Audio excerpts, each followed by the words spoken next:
sobre o currículo, sobre enviar o currículo. O que eu preciso saber, o que eu preciso fazer, o que precisa conter ali no meu currículo na hora de eu enviar ele para uma vaga e para que ele seja um currículo destaque no meio daquelas dezenas de currículo que o empregador geralmente recebe.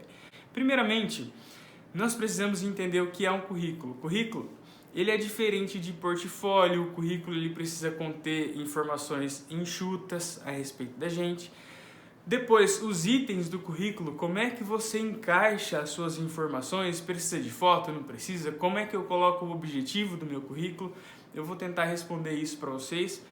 Eu tenho uma certa experiência com isso, porque eu trabalhei numa empresa em que eu avaliava os currículos para enviar para o empregador, em outra que eu ajudava os jovens aprendizes a fazerem os seus currículos para enviar para as empresas avaliarem os currículos. Então, eu já passei pelo papel de avaliador, pelo papel de fazedor, de compositor dos currículos, aquela pessoa que criava junto com os jovens os currículos. Então, eu tenho essa experiência pelos dois lados e eu gostaria de compartilhar um pouquinho dessa experiência com vocês. Primeiro de tudo, você precisa saber o que é um currículo. Tem diferença entre currículo, portfólio, aquilo que você entrega para a pessoa que vai te contratar. O currículo basicamente é um pouquinho da tua história de maneira muito enxuta. Um currículo não pode ter mais que 2 páginas. O currículo precisa conter informações muito diretas sobre você. E se você não tem tantas informações, você não pode encher linguiça, inventar. Por exemplo, você precisa comprovar todas aquelas informações que tem lá. E alguns itens precisam entrar no seu currículo. Outros itens você pode levar numa forma de portfólio na hora da entrevista de emprego se você for chamado para entrevista. Mas você só é chamado para entrevista a partir do momento que você tem um currículo que chame a atenção do empregador. O currículo ele é basicamente uma história da tua vida de maneira muito resumida. Mas é a história da tua vida bem focada na sua formação, nas suas experiências de trabalho, nas suas experiências voluntárias e aquilo que serve para aquela vaga que você vai concorrer. Então, você pode ter dezenas de experiências, mas só algumas unidades de experiências que vão servir para aquela vaga. Então, as dezenas de experiências não vão entrar no currículo para aquela vaga. Agora, você pode ter uma ou nenhuma experiência de trabalho e você colocar algumas experiências de vida no teu currículo, porque currículo significa o período, o percurso da tua vida, que você vai usar de experiência para chamar a atenção do empregador para que ele te chame para a entrevista.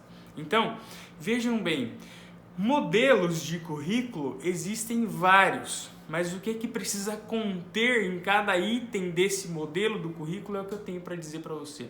Primeiro, lá na hora que você for colocar, eu vou falar item por item, na hora que você for colocar os seus dados, não precisa mais ficar colocando tudo aquilo que as pessoas pediam antigamente. RG, CPF, etc, etc. A única coisa, você vai colocar contatos reais que as pessoas vão te encontrar, celular, telefone fixo, e um contato que a pessoa te encontre por um terceiro, seja pai, mãe, amigo, amiga, alguém que a pessoa vai te encontrar, porque ela só vai ligar uma vez para você e uma vez para o outro número que tiver, e mais nada. O empregador não vai insistir, ele tem dezenas de currículos, ele não vai insistir para você, ele vai ligar uma vez para cada. Então, coloque os contatos aí, precisa conter nome, o endereço, porque é importante a pessoa saber onde você mora para ver se ela vai ter que pagar vale transporte, etc, etc, e o seu contato. É isso que precisa ter ali no item de identificação sobre você. Depois, vão entrar os itens, por exemplo, você pode escolher a ordem, mas eu geralmente coloco o objetivo. O objetivo é o ponto principal do currículo. Sempre sugiro que a pessoa não coloque aqueles objetivos que todo mundo coloca, sabe? Crescer na empresa, contribuir para o crescimento dessa empresa, etc, etc. Sabe aquelas coisas que você copia e cola da internet? E se você pegar 10 currículos, dos 10 currículos, 9 pelo menos vão ter a mesma coisa, o mesmo objetivo, o mesmo tipo de escrita. Às vezes a pessoa, até o erro que tem na internet, tem no currículo da pessoa. Eu sugiro que você não coloque isso, que você avalie a vaga que você vai participar, vai concorrer e tal, e coloque um objetivo específico para aquela vaga.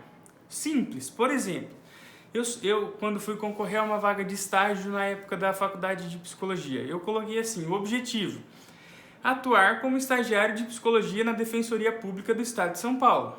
Ponto final. Esse foi o objetivo do meu currículo. Por quê? Qual que era o meu objetivo de enviar aquele currículo? Atuar como estagiário de psicologia na Defensoria Pública do Estado de São Paulo. Esse é o objetivo. O objetivo não é crescer na empresa, não é melhorar a defensoria, não é ser proativo, não é nada disso. Meu objetivo é atuar lá dentro. Depois, na entrevista de emprego, é que eu vou falar o que eu quero fazer dentro da empresa. Então, saibam de uma coisa: você não precisa querer se vender no currículo, você precisa querer ser chamado para a entrevista. Você precisa mostrar no currículo que você está pronto para ser convidado para a entrevista. Então, seja direto, seja objetivo. Na hora que você manda o seu currículo, no objetivo, então, coloca o nome da vaga que você está concorrendo. Então, atuar como, trabalhar na área de... Então, se você vai mandar... Se você insiste na ideia de mandar o mesmo currículo para vários lugares, faça pelo menos currículos para as vagas diferentes. Então, trabalhar como vendedor do tipo de produto X. Trabalhar como recepcionista na área X. Então, trabalhar como recepcionista em consultórios de dentistas. Trabalhar como recepcionistas em consultórios médicos, etc. Então, você vai mandar currículos com objetivos específicos, objetivos diretos. E eu sugiro que você coloque esse objetivo logo em seguida, depois dos seus dados principais ali, da sua identificação. Por que você vai colocar logo em seguida? Porque o empregador ou o selecionador, a pessoa que está fazendo o processo seletivo, ele vai ler os seus dados, ele vai ver o que você quer e depois ele vai ver se você serve para a vaga, entende? Então, ele vai olhar, ele vai ver o que você quer, depois ele vai ver se você tem experiência e formação para aquela vaga. Então, nas experiências, se você tem experiência profissional, você vai colocar ali todas as suas experiências profissionais de carteira registrada, ou não, mas que você consiga comprovar.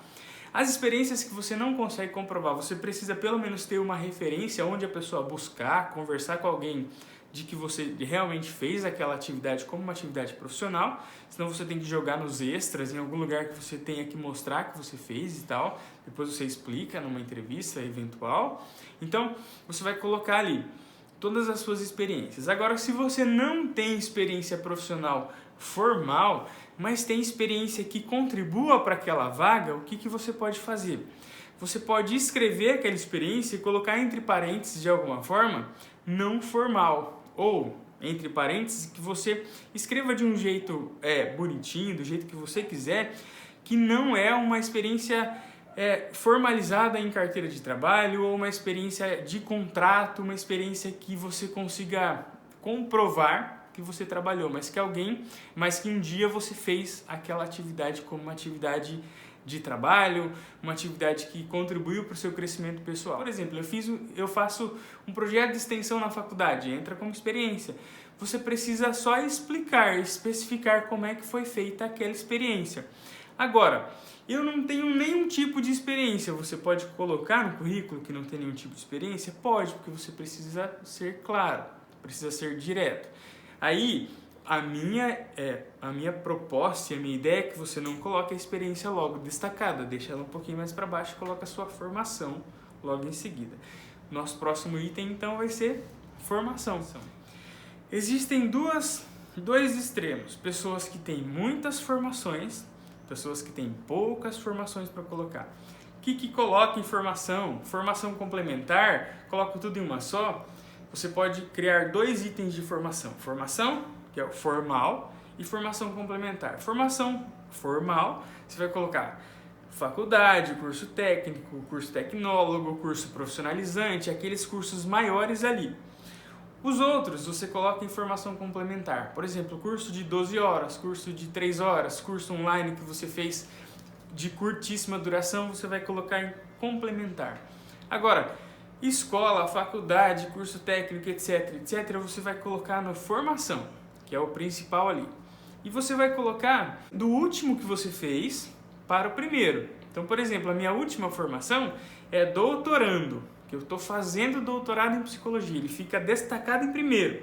Depois vem mestrado, depois vem psicologia, depois vem ensino médio. A formação vai ficando assim. Na formação complementar eu coloco o curso que eu fiz de tutoria, curso que eu fiz de treinamento em Excel e não sei o que, em Word, em pacote Office, todas essas coisas que a gente faz de inglês, de não sei o que, espanhol e tal, coloca ali na formação complementar. Como é que você destaca? Colocar em ordem do último para o primeiro e principalmente depois você vai destacar em negrito, sublinhado, vai colocar de alguma forma que o empregador vai bater o olho e vai achar interessante de olhar e de ler aquilo que você colocou. Nunca com letras maiores, sempre do mesmo tamanho, ok? O que eu devo colocar nos extras do meu currículo? Lá naquela área, lá embaixo, devo ou não colocar esses extras? Se você não tem muitas experiências e o seu currículo ficou curto, é claro que isso deve entrar. Agora, se tem muita experiência, se você já tem muita formação, tem muitas coisas que contribuem para o seu currículo, não necessariamente o extra vai precisar entrar. O extra é o quê? Trabalho voluntário, coisas que você fez na igreja, coisas que você fez em ONGs, coisas que não entram na sua experiência formal. Aquilo que você faz como um hobby que serve para aquela vaga de emprego. Uma coisa importante é que não entra tudo o que você faz na vida no seu currículo. Eu já falei isso e eu volto a repetir. O currículo precisa ser focado. Às vezes o currículo mais curto é o currículo melhor para a vaga de emprego. Então, quando o extra é muito grande, por exemplo, quando você é uma pessoa da área de criatividade, de criação, um editor de vídeo, um músico, um artista, um fotógrafo, etc., essa pessoa, um arquiteto, ele precisa não só de um currículo, precisa de um portfólio. É uma outra coisa que é um extra grande. Então, ele tem que mandar fotos, materiais, links, etc., que vão além do currículo para provar o trabalho que ele faz. E se você quer também fazer isso, você manda junto com o seu currículo um portfólio, não só o currículo.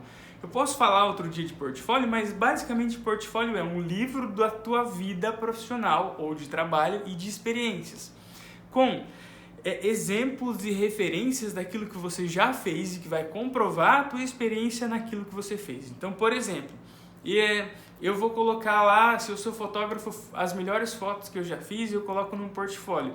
Uma pastinha, aquelas, pode ser uma pasta grande ou uma pastinha L, com todas as suas fotografias, escrito com data, com ano, local, onde você tirou, tudo bonitinho, e aí você entrega para o entregador o currículo e pergunta: você gostaria de ficar com um portfólio para ver os meus melhores trabalhos? Se a pessoa falar sim, você deixa. Se a pessoa falar não, você leva embora para você, ok? Então, assim, nos extras, você só vai colocar aquilo que é muito necessário e se for preciso, tá bom? Se não for preciso, o extra não entra. Tá joia? Aproveitando, trabalho voluntário, entra ou não entra? Entra. Se for importante, entra. Se não for, também não entra. Referência, para ligar para uma pessoa, para ligar para outra pessoa, é bom sempre ter uma referência quando você não tem experiência profissional, porque se você tem experiência, já está a empresa que você trabalhou. Essa já é a referência, não precisa estar o nome da pessoa que você vai ligar, que o possível empregador vai ligar. O entrevistador, ele vai ligar para a última empresa que você trabalhou. Por que você trabalhou? Por que você foi mandado embora? Por que você saiu? Ele vai ligar para aquelas empresas. Então, não é aquela referência que você colocou que vai ser a melhor pessoa para ele ligar, vai ser aquelas empresas que você já trabalhou, entendeu? Então não adianta você ficar induzindo ele a ligar para um ou para outro lugar, ele vai ligar para quem ele quiser daqueles itens que você colocou no currículo, ok? Muito obrigado, se você gostou, curta, compartilhe, manda para as outras pessoas, vamos fazer bastante barulho. Muito obrigado e até o próximo vídeo.